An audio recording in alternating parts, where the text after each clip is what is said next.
On Lucas's 6th birthday, he made a wish with utmost sincerity. I wish Aunt Elena could be my mom. The Elena he was talking about was Erick's secretary. Young, beautiful, gentle, and understanding. She had entered Erick's heart. And somehow, at some point, she had entered Lucas's heart too. That day, I was not heartbroken or disappointed, and I did not make a scene. Instead, I dumped the cake into the trash and smashed the birthday gift to pieces. Then I locked the door and unlocked for my child a childhood memory he would never forget. Chapter 1. On Lucas's 6th birthday, Erick once again had no time. I made the cake with my own hands and bought the toy Lucas wanted. I decorated the living room in his favorite Ultraman theme. Everything I did was meant to give him a happy birthday. Watching Lucas's little body wearing a birthday hat and making his wish with such seriousness, I was in an excellent mood. Even my usually annoying mother-in-law looked a little more tolerable. After blowing out the candles, my mother-in-law asked Lucas, "My good grandson, what did you wish for?" Lucas looked at me with his big eyes, and I smiled gently at him. "Go ahead. Mommy wants to know too." His childish voice came out. "I wish Aunt Elena could be my mommy." The smile on my face froze. I blinked, unable to believe it. Even my mother-in-law looked incredulous. "My good grandson, what did you say?" Lucas lifted his innocent little face. He repeated what he had just said. "I want Aunt Elena to be my mommy." His words were like a bucket of cold water dumped over my head. They chilled me to the core. I looked at this child I had carried for 10 months. He had never been an easy child. From the moment he was born, he could not be separated from me. The crying, the nighttime wake-ups, all of it had exhausted me physically and emotionally, and yet I had still found him unbearably adorable. But now, his birthday wish was for another woman to be his mother. This was not my precious baby. This was a demon, a monster, and monsters should be punished. The living room went completely silent. My mother-in-law held Lucas with a smile that was not quite a smile. She was mocking the failure of my parenting. The nanny, Monica, stood off to the side, unable to stop picking at her fingers, doing everything she could to make herself invisible. As for Lucas, those round eyes of his did not reveal what he was thinking, but I knew that whatever it was, it definitely was not something that would make me happy. After being a mother and compromising for so long, I had almost forgotten that I was the kind of person who always settled scores. I picked up the birthday cake from the table. On the cake was a drawing of the three of us as a family. My skills were not very good, and I had smeared Erick's face with chocolate syrup until it looked like a pile of crap. A cake this unappetizing in the first place should never have existed. Under their stares, I threw the cake into the trash can. The moment he saw the cake thrown away, Lucas screamed, "Ah, my cake!" My mother-in-law was always secretly feeding Lucas candy, and at such a young age his little teeth had already turned black. That was why I normally did not let him eat sweets. He had been looking forward to today's cake for a long time. I glanced at Lucas. My look frightened him, and he shrank into my mother-in-law's arms. Seeing that, my mother-in-law immediately turned displeased with me. "Gloria, is that really necessary? Kids say things without thinking. Why are you stooping to a child's level?"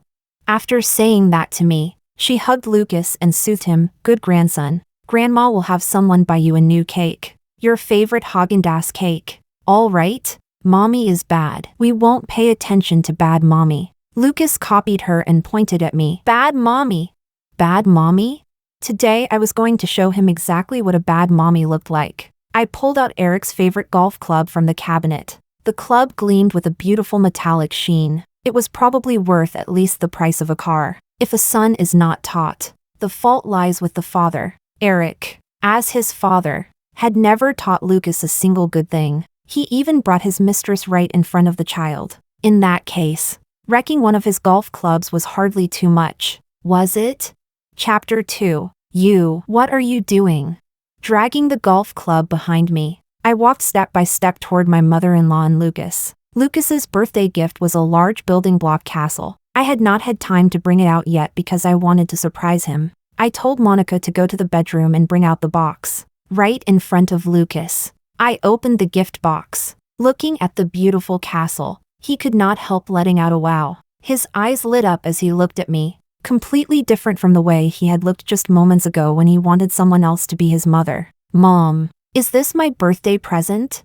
I smiled. A moment ago. Yes, now it isn't. Bang! The silver golf club traced a beautiful arc through the air. The castle shattered on impact. It smashed the castle, and it also smashed his beautiful childhood. Looking at his little face instantly covered in tears, and at my mother-in-law's shocked old face, I swung the club again and again, until the blocks were broken to pieces and the club itself bent out of shape.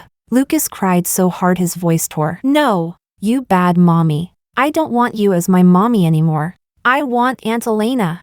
I tugged at the corner of my mouth. I yanked Lucas out of my mother-in-law's arms. His crying grew even louder, so shrill it made my head pound. I casually grabbed a wad of tissues and stuffed it into his mouth. My mother-in-law was stunned by what I did. What are you going to do to my precious grandson? Monica, hurry and call Erick and tell him to come back. His wife has gone crazy. I did not answer her. I dragged Lucas upstairs. I went into my bedroom and locked the door. Lucas's crying quieted a little. He stopped shouting for Elena and instead clawed at the door, calling for Grandma. He knew that only Grandma could save him. I snapped off 3 vine stalks from a houseplant and looked down at him from above. This was also my first time being a mother. I had no experience. All I had done was spoil him, love him, and give him the very best of everything. Since he did not respond to that, then I would change methods. I might not know how to discipline a child, but I had trained dogs. When a dog bares its teeth at you for the first time, you have to make it understand the price of baring its teeth. You have to leave it with a memory that makes it never dare bare its teeth at you again. That day, I broke 3 vine switches. I smashed all of Lucas's toys. Lucas cried inside the room, and my mother-in-law cried outside the door. The grandmother and grandson played a duet like a symphony, easing the fatigue of my labor. An hour later, the sound of a door opening came from outside, followed by a man's voice. Erick had come back. The Erick who said the company had important matters, who did not even have time to celebrate his son's birthday, had finally returned. Gloria, open the door. Right after that came a woman's voice. Sister Gloria, hurry and open the door. Lucas is only a child. Hearing that voice, my hand, which had been about to open the door, paused. Elena's voice was urgent. She sounded even more concerned about Lucas than Erick, his own father. I turned to look at Lucas. At the sound of Elena's voice, he lifted his eyes, but then seemed to remember something and quickly lowered his head again. Gloria, even if you're angry, you can't take it out on Lucas. No wonder Lucas doesn't like you.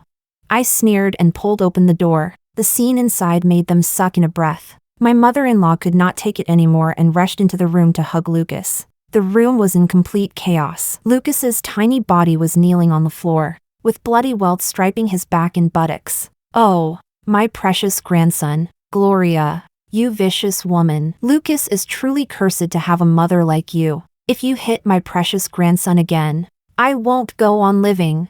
I sneered. Fine, if you don't want to live, then go die. Chapter 3. My mother-in-law's crying stopped short. She had not expected me to say that. Gloria, what exactly are you trying to do? Is this how you act as a mother? This father, who had been a hands-off parent ever since the child was born, always loved asking me, is this how you act as a mother? What right did he have to ask that? Looking at this face, now puffy and no longer youthful, I raised my hand and slapped him hard. Ah! Erick's head snapped to the side. I had put all my strength into that slap, and my palm burned from the impact. His cheek swelled red immediately. After all these years of taking care of a child and soothing a child, I was no longer that frail girl who could neither carry nor lift anything. Now, as a mother, I had become strong. He stared at me in disbelief. Have you lost your mind? Elena pointed at me. How can you hit people?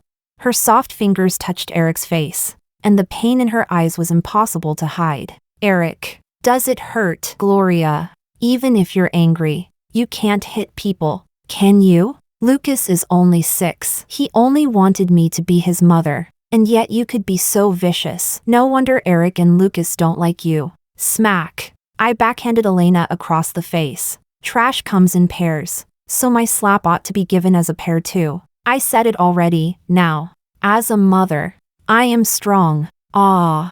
Elena's scream rang through the villa. Erick stopped dwelling on how much that slap hurt and hurried to hold her. He threw down the ultimatum, Gloria, we're getting divorced. I've had enough of you. My mother-in-law rushed out from behind me with Lucas in her arms. Divorce. Our family has no need for a daughter-in-law as vicious as you.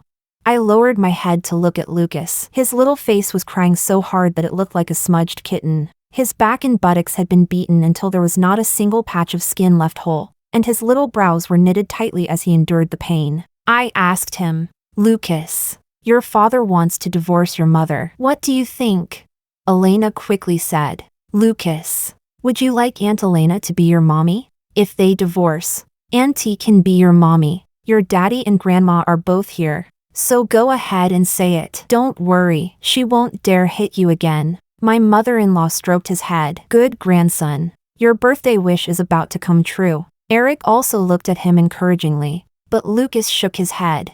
I don't want them to divorce. I don't want daddy and mommy to divorce. Afraid that he did not understand what divorce meant, Elena crouched down and coaxed him. Lucas, don't you want Auntie to be your mommy? As long as they get divorced, Auntie can be your mommy. Your daddy and grandma are both here, so say it without worry. She won't dare hit you again. Lucas looked at me, his head shaking like a rattled drum. No, I only have one mommy. Mommy, I'm sorry. He shook off Elena's hand and threw himself at me. The child I gave birth to must never become the blade that stabs me. He was still young and did not understand many things. Without a formed sense of right and wrong or a stable worldview, he was easily misled. He did not understand what it would mean for Elena to become his mother. This was not about a slice of cake or a toy. I could explain it to him, and I could correct him. This time, I could forgive him, but it would never be forgiveness without any cost. Today, in his 6th year, I taught him his first lesson. When reason does not work, force is more effective at making people submit. And clearly, my husband and my mother-in-law had never learned that lesson either. I did not mind teaching them along the way while I was educating my son. Chapter 4. Holding Lucas in my arms, I said to the dumbfounded Erick, transfer all your company shares to me, and I'll divorce you. In your dreams.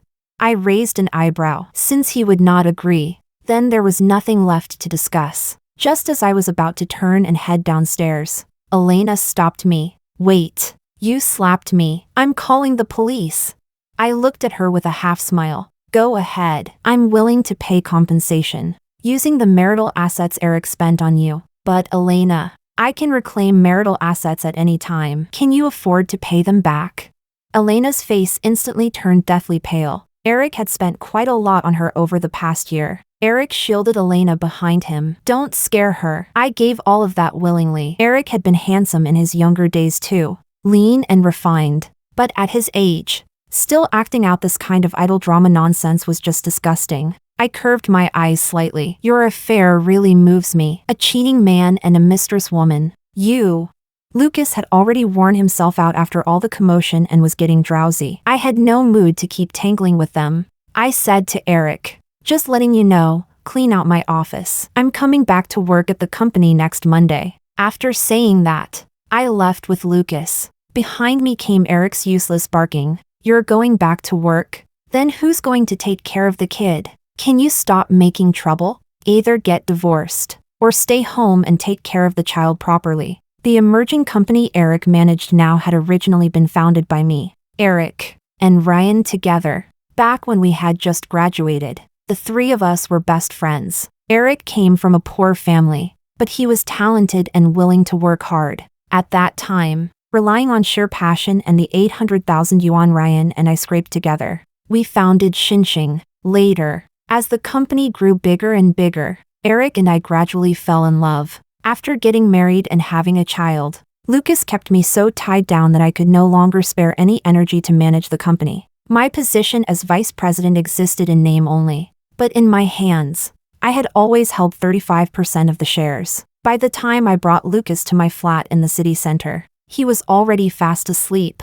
I gently dabbed iodine on his wounds. It would be a lie to say my heart did not ache, but no matter how much it hurt, I could not let him go on like this. Over the past few days, I had already found a professional childcare team. I would not continue being a full-time mother at home, and Lucas could not be left in my mother-in-law's care either. Fortunately, money was not something I lacked. On Monday morning, I put on a suit I had not worn in a long time and drove to the company building. I had not been back in 2 years. Back then, Xinxing had only been a small company in an office building. Now, the entire building belonged to Xinxing. I was just about to go upstairs when a security guard stopped me. Unauthorized personnel are not allowed to enter. It was normal that the guard did not recognize me, but it was not normal that he identified me at a glance as unauthorized personnel. I was about to speak when a man's voice suddenly sounded behind me. "She's not unauthorized." I turned around. Ryan was standing behind me with a smile on his face.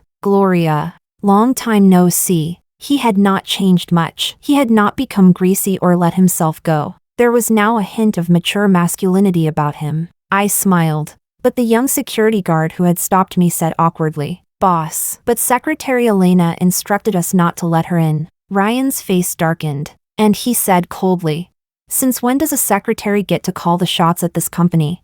The guard lowered his head and did not dare say a word, but he still stood in front of the turnstile, refusing to let me through. Chapter 5. This was absolute upside-down nonsense. Every last bit of my patience was gone. A crowd of employees had already gathered in the first-floor lobby to watch the spectacle. Even Ryan looked a little embarrassed. A dignified vice president, blocked by security downstairs in her own company. If word got out, people would laugh their heads off. But that was fine. If they would not let me in, then I would get myself in. In the first-floor lobby hung a steel sword in midair. It was the sword of Damocles I had specially commissioned back then, when Erick and Ryan wanted the company to look smooth and prosperous. I had insisted on putting up that sword. The steel sword weighed more than 40 Gene. Even though it was not sharpened, it was still perfectly handy for smashing things. I am a very reasonable person. A turnstile that could not even recognize my face was obviously no good. In that case,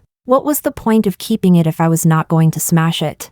Bang, bang. One blow after another rang through the lobby. The security guards were dumbfounded, and the employees watching the drama all took out their phones to record this rare piece of juicy gossip. This thing was much harder to smash than a block castle. After hammering at it for a long time, I had only managed to expose some of the wires inside. Just as I was about to keep going, Elena came downstairs from above. "What are you doing?" "Security. Hurry and stop this crazy woman." The security guards were about to come at me, but Ryan stepped forward and stood in front of me. "Secretary Elena, Gloria is the company's vice president. What authority do you have to stop her?" Elena looked as if she had swallowed a fly, with everyone watching, and Ryan standing in the way. She could not exactly have security throw me out. I dragged the steel sword into the elevator, brushing past Elena. Looking at Elena outside, I curved my eyes slightly. "Tell Erick his daddy has come with the sword of Damocles to pass judgment on him." The elevator doors closed, and Ryan laughed out loud. There was admiration in his eyes. "Gloria, after all these years, you haven't changed at all." I said nothing. We had all changed. We were no longer those hot-blooded youths who valued loyalty above all else. The top floor was where the executives' offices were. My office had originally been the largest room. Only today did I discover that Erick had actually knocked through the walls and merged it with his own. This bastard was shameless to the extreme. Ryan patted my shoulder. "This is your family matter with him. I won't go in." I stopped him. "This isn't a family matter," with Ryan leading the way. Getting into Erick's office was completely unimpeded. Erick sat behind his desk with a dark face. It was obvious he knew perfectly well what had happened downstairs. "Gloria, can you stop making a scene?" I did not want to waste words with him. I took out my share certificate from my bag. "Erick, I don't have time to talk nonsense with you. Within 1 hour, separate out everything that already belongs to me, projects, departments, this office, all of it. Otherwise, I'll sell all my shares to Ryan right now." Erick's expression changed drastically. He knew that if I were willing to sell those shares, Ryan would buy them even if he had to sell everything he owned to do it. Before we got married, in order to avoid unnecessary disputes within the company, we had notarized the shareholding. The original shares in my hand had never moved all these years. The proportion of shares held by Erick and Ryan had always remained roughly the same. But regardless of whether I had notarized them or not, I was still Erick's wife. Our household held 56% of the shares. Because I had not shown up for the past 2 years, Erick had long since begun treating my shares as something already in his pocket. And he had already started to move toward one-man dominance.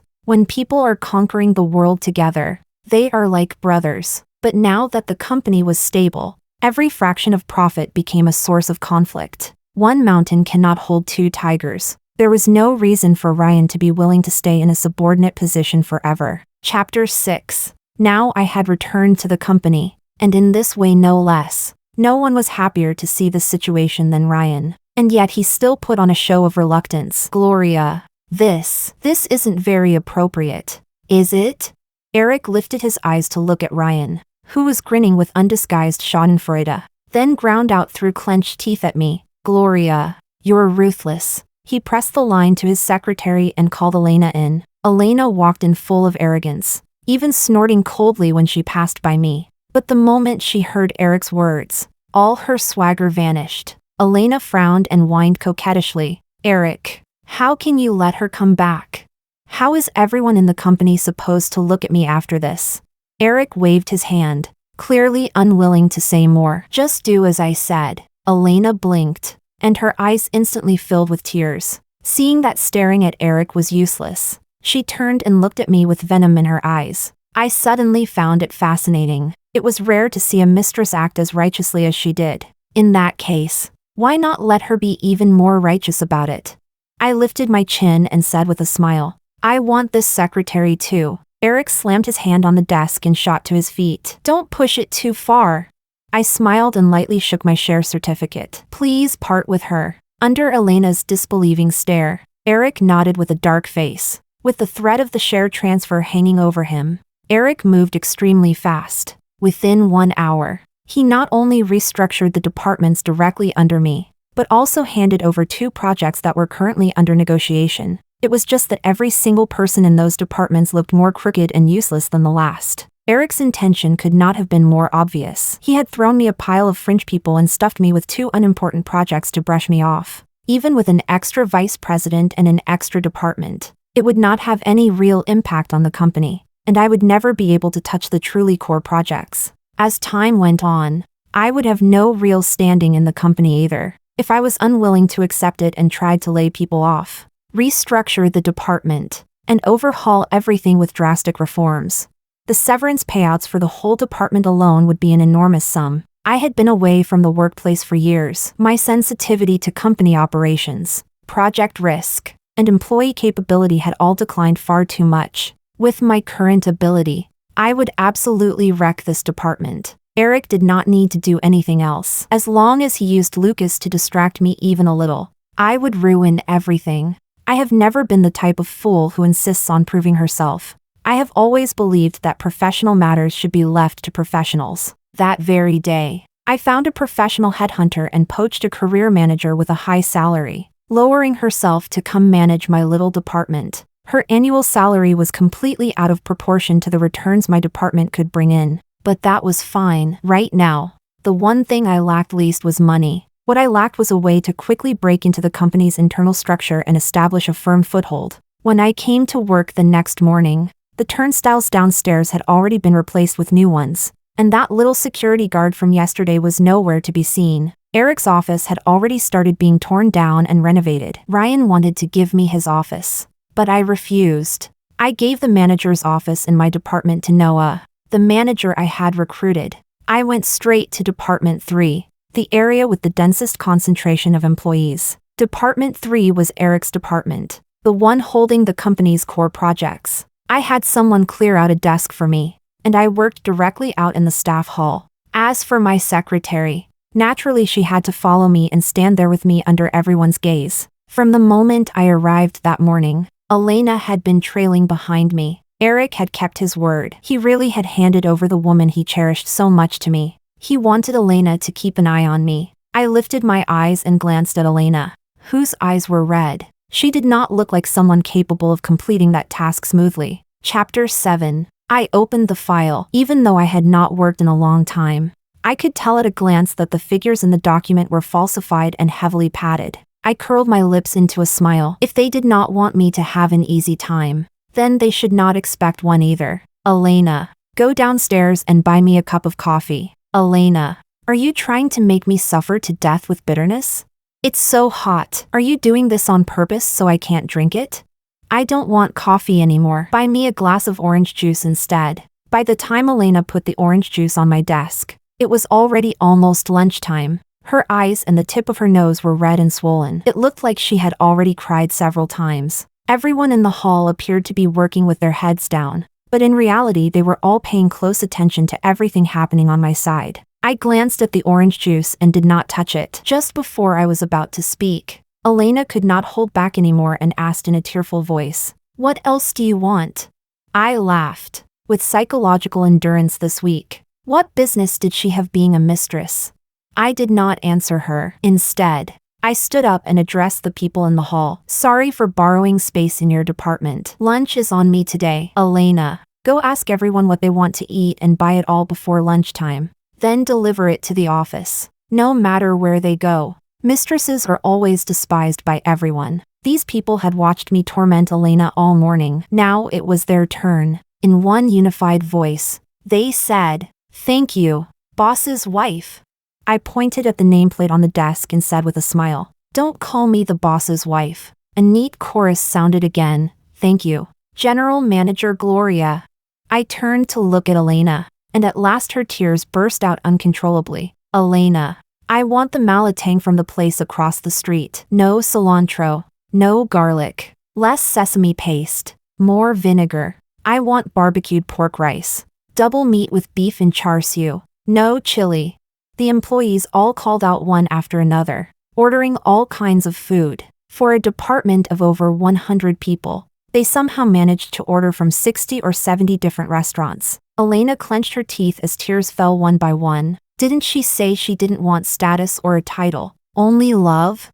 I wanted to see how long Erick's love could keep her enduring this. The workplace is always the quickest to judge people based on the situation. Everything that had happened that morning spread through the entire company. Even a video of Elena secretly wiping away tears had circulated. At noon, Ryan invited me to lunch. I checked the time. It was already almost half an hour past lunch, and Elena still had not returned. I told the others in the office, "Looks like Elena won't be bringing lunch back after all. Pick any restaurant near the company. Go eat, and I'll cover it." By the time Elena returned, she found that the whole department had emptied out. For the entire afternoon, Elena did not show up again. At 4 in the afternoon, the nanny at home called me and said that a woman claiming to be my mother-in-law had shown up at the door. Ever since Lucas's birthday, we had never gone back to the villa. That flat was in my name, and my mother-in-law did not have the code. The nanny answered only to me, without my word.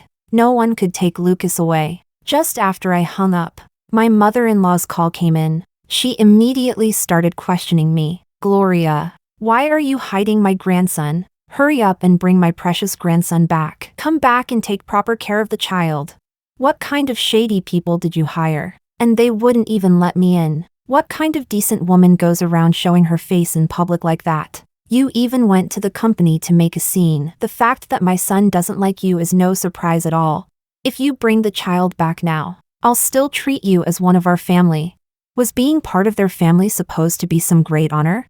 I hung up on her directly and blocked her while I was at it. Absolutely ridiculous. Chapter 8. I had HR mark Elena's absence that afternoon as an unexcused absence. Company rules stated that 3 days of unexcused absence meant automatic resignation. Elena did not come for 2 days in a row, and on the third day she showed up just before the deadline that would have counted as resignation. She was wearing a new Chanel suit, carrying a white Hermes bag in her hand. There was also a diamond necklace around her neck. It seemed Erick had compensated her quite a bit for the grievance she suffered that day. She set her bag down on the desk, and with her hand covered in long manicured nails raised to her mouth, she said, "Gloria, I wasn't feeling well these past 2 days, so I went out to rest for a bit. I didn't have time to tell you. You won't blame me, will you?"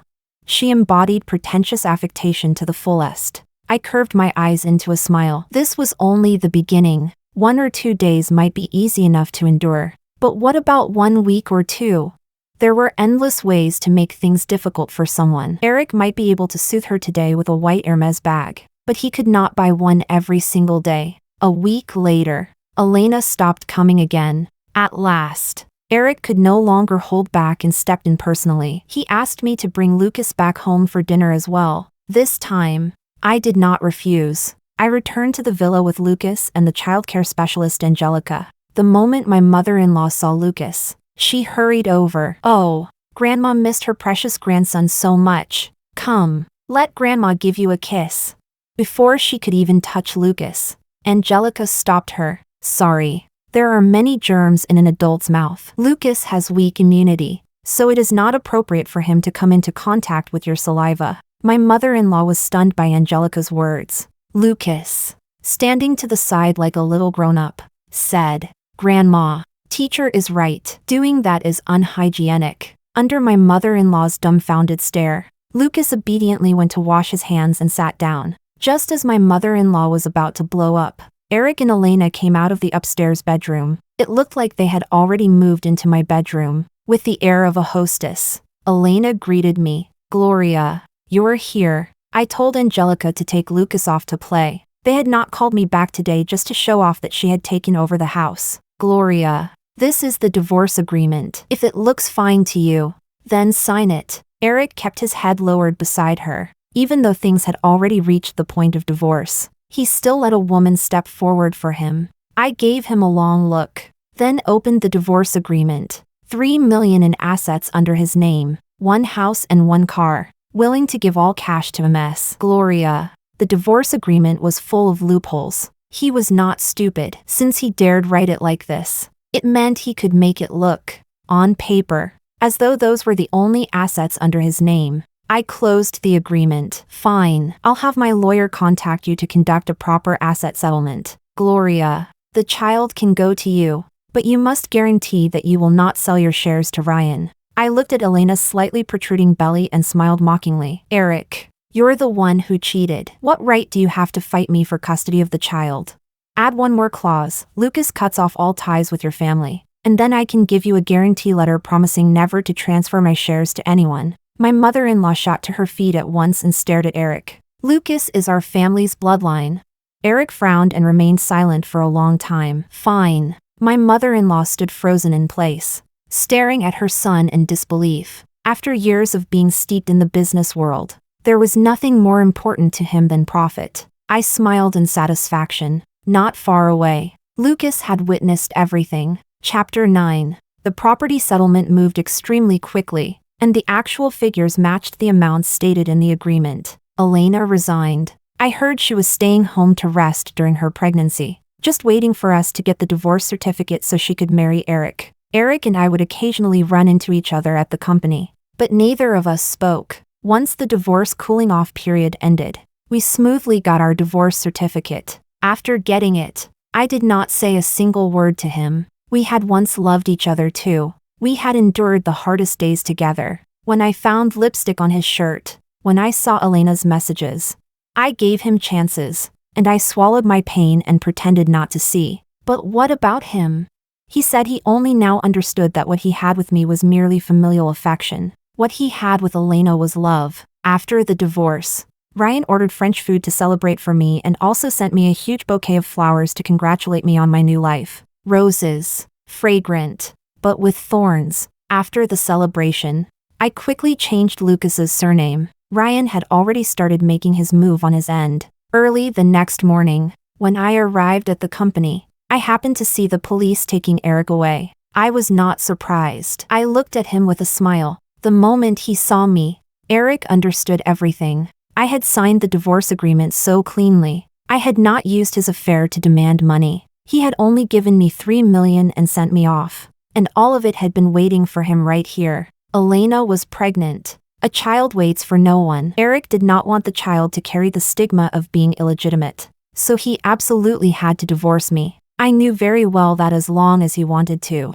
there was no way I would get the share of property that belonged to me during the divorce. Erick would definitely transfer the assets and leave no trace behind. So I returned to the company and joined forces with Ryan. On one hand, I made things difficult for Elena, forcing Erick to transfer assets and speeding up the divorce. On the other hand, I provoked Elena to soothe Elena's emotions. Erick would certainly spend money on her, but while transferring assets, Erick could only embezzle company funds first, and once it was checked, they found he had already used $20 million. He thought that as long as he quietly put the company money back after the divorce, everything would be fine. He never expected that all of this had been a trap we laid for him. His core projects were run through a separately established team that outsiders could not access.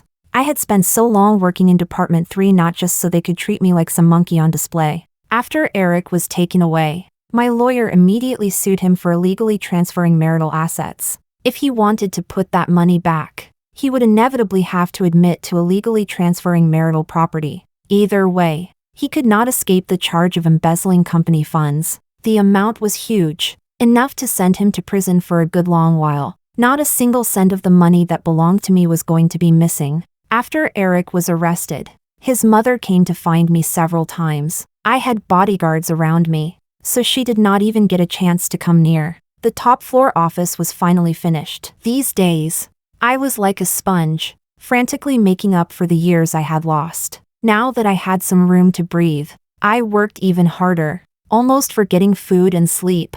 Aside from spending time with Lucas, all my other time was spent at the company. Whenever Ryan had time, he would bring me food. As time went on, rumors unexpectedly started spreading around the company. Some people said he had stayed unmarried all these years because he had been waiting for me. Others said he had secretly loved me back when we were young, weaving the three of us into a complicated love triangle. Rumors die with the wise, so at first I did not care. But the rumors only grew more and more intense, and Ryan also began to seem more and more off. Every single day, without fail, he sent a bouquet of roses to my office. He took detours to drive me to and from work. Even when I drove myself, he still followed behind me. I told him bluntly, "Stop sending me flowers," but he asked whether I simply did not like roses and said he could send something else. The rumors intensified more and more. It just so happened that the company's annual gala was coming up.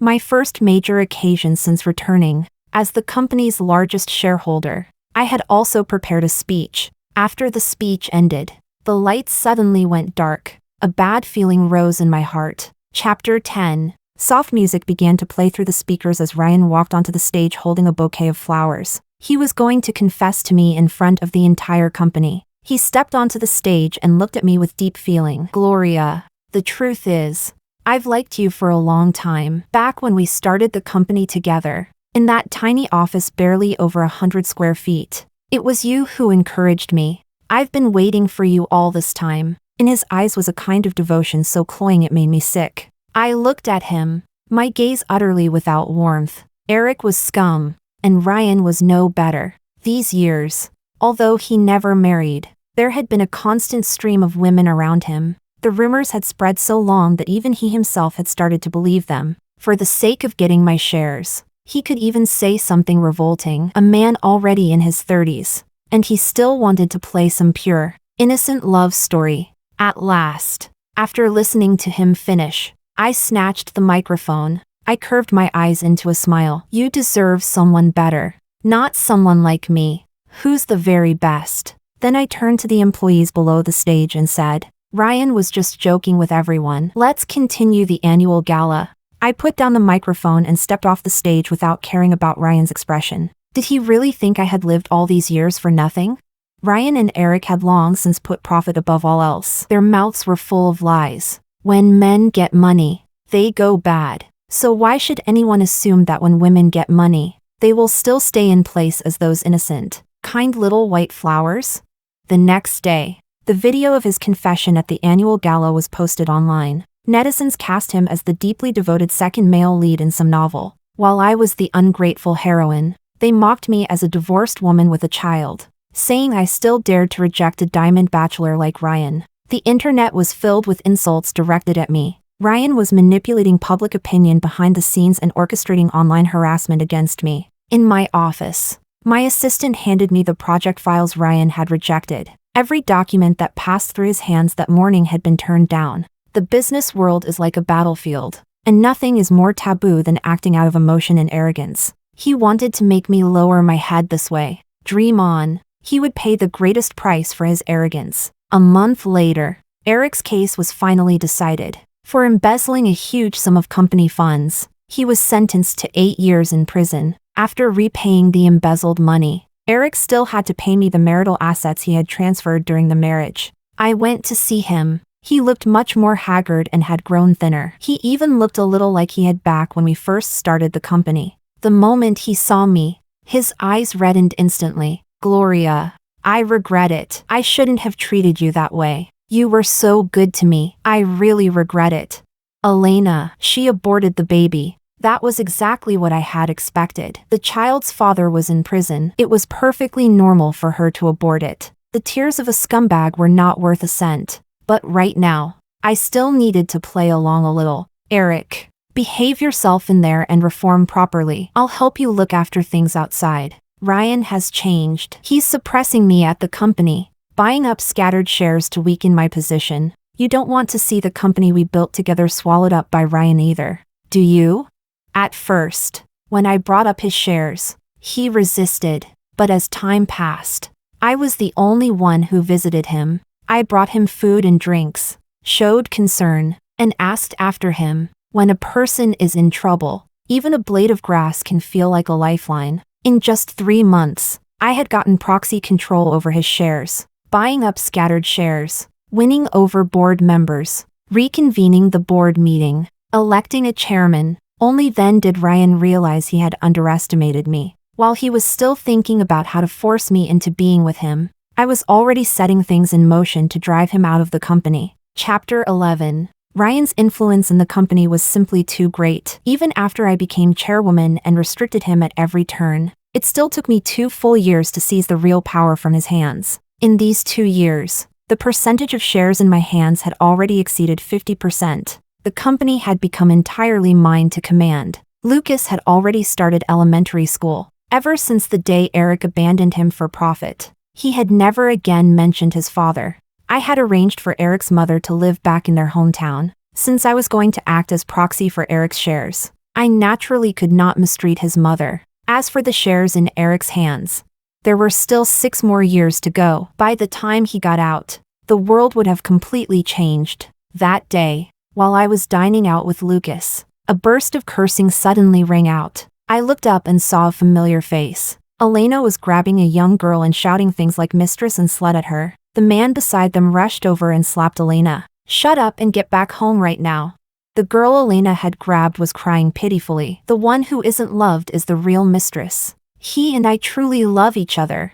After saying that, the girl left the restaurant in the man's arms. Only Elena was left standing there alone, covering her face. I withdrew my gaze and took Lucas into the private room. Maybe that was karma.